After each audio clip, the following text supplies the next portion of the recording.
Andrey Piontkovsky, Russian politologist. Plan Putin. Warmongers in Putin's circles explanation. Putin's plan, as it is called, the plan of the mobilization group, is not Ukraine. Ukraine is a bridgehead and the first stage. And their plan is to replay the results of the World War III, the Cold War. It is also Hitler's plan, who wanted to replay the results of the World War I and impose the power of the Kremlin over the whole of Europe.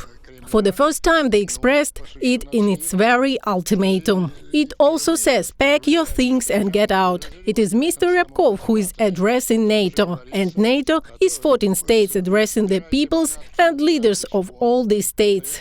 From Lithuania to Croatia, declaring it a zone of possession of the Russian Federation. This is a historical repetition. I called it a demand to go to the Batukhan-Stalin line.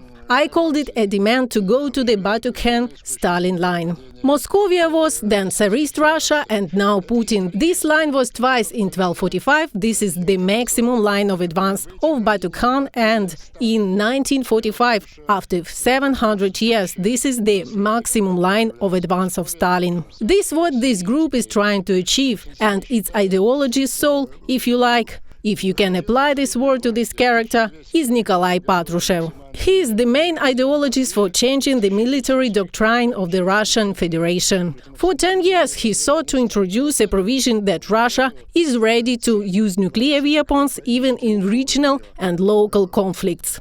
This is very important for their project because they understand that they are inferior to the West in everything: economy, technology, weapons. How can they achieve this goal? Through the use of nuclear weapons. The scenario is very simple. Russian troops invade the Baltic, NATO comes to the rescue, and in general NATO forces are stronger, and after the first success, Russian troops are threatened with retreat.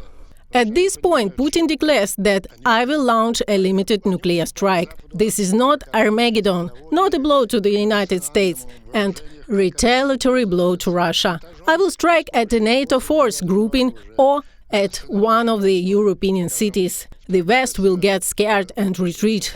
This is the culmination and strategy that is being carried out today. We see the following dossier: Yuri Kovalchuk. Can you talk about him? Yuri Kovalchuk is a very close person. If Patrushev is very close to the KGB, then this man is the soul of Gangster Petersburg. Throughout the 90s, they together organized a bandit empire in St. Petersburg. The second point, I agree with our colleague. He correctly said that the US response to such ultimatum is not very correct, it seems to me. They got into some negotiations, but this is not the first time. Erdogan would not allow such an ultimatum. Why is it easy for Putin with the West and very difficult with Erdogan and even more difficult with Xi Jinping? Because there are three bandits. Erdogan and Xi Jinping are bigger bandits.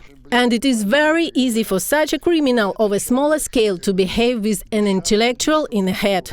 But with the bandits, it is difficult. What are all these appeals from Putin to promote NATO?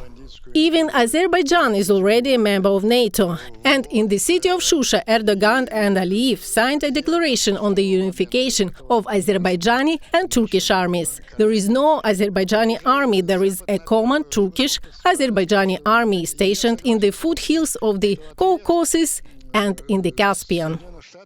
Andrey, we have a graphics. Tell us a few more words about Sechin and Bortnikov.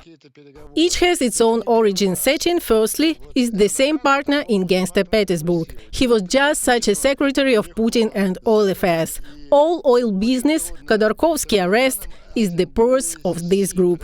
And Bortnikov, his direct service, he is the head of the Russian FSB. Here is their ideology, their tactics: blackmail, blackmail and blackmail again. The West will yield and we will impose our will on it. And there came a critical test for the West.